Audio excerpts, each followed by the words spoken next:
Hey velomobile fans, in today's video we're going to talk about a very important part of owning a velomobile, and that is maintenance. It's easy to get caught up in riding and having fun and forget that there are things that we need to check on a regular basis.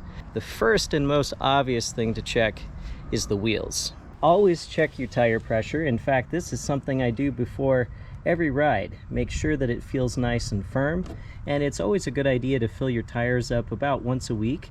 It's also a good idea to check this axle bolt. This axle bolt is all that holds that wheel on. It's recommended to put some blue Loctite on the bolt, and I've heard different recommendations about how tight to make it, ranging from 10 Newton meters to 15 Newton meters. The exploded diagram at the factory says 15 Newton meters, so basically just tighten it down really tight. To make sure that there's no excessive play in the wheel, it should feel nice and firm on the axle. Check your ball joints.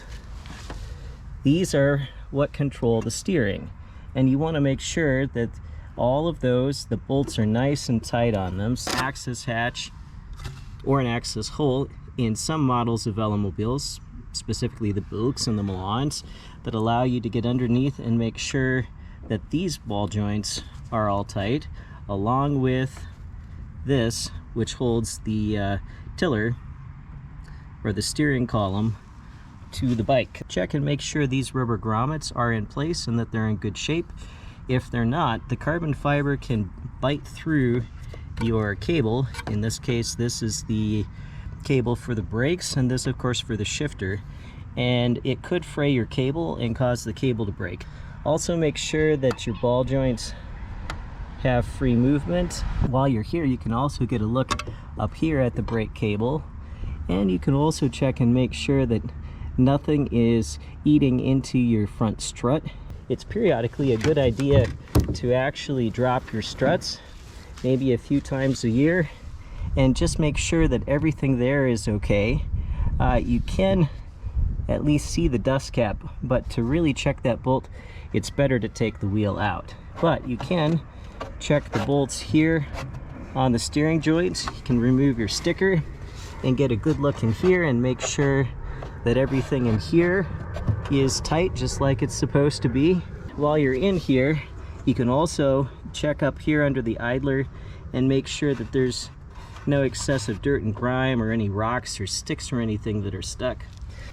While we're here in the front end, double check that your pedals spin nice and free.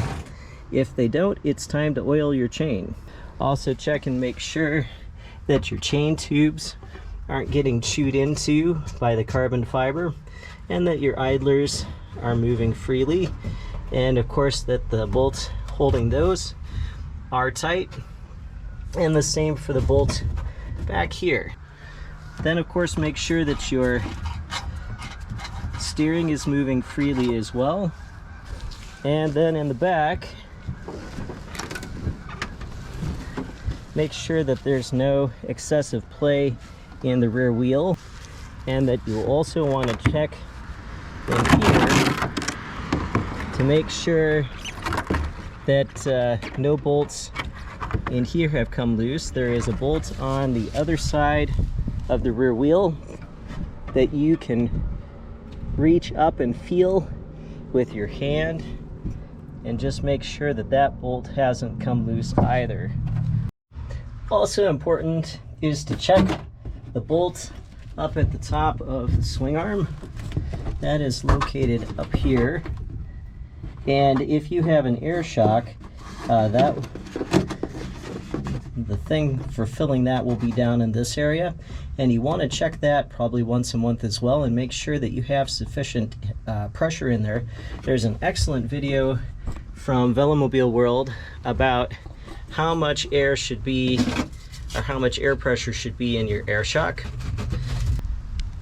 Then of course it's a good idea to also double check that your electrical system operates properly, that your front headlight lights up, that your hotspot light lights up. Double check that your running lights are operating properly, and double check, of course, your turn signals too. And that is pretty much it. Of course, if you do need to drop the struts in either the Urban or the MK1, it's very, very easy to do that. There's just 2 bolts up here at the top to remove. They're easy to reach because the manhole opening extends past them. And then just loosen these 3 bolts here, and then you can pull the whole thing out. You do need to also clip the zip tie that holds the brake cable out of the way, and that's located down here. And then you can just pull all of that out. Also, one other spot to check is up here in the front. Make sure that these have not backed out at all. And then the same here in the Urban. Just double check that those are still tight. And that's it. That's really all you need to do. It doesn't take that long to check all of these things, just for safety's sake, and make sure they look good. In fact, it's something that you could make just a weekly habit. Just double check that everything's tight and that everything runs properly. As long as you do that, you should have a lot of miles of happy riding, because the chain really only needs to be greased a few times a year if you use a wet lube. And besides that, there's really not anything else to do. Thanks for watching. I hope you found these tips helpful, and I'll see you in the next video. Bye.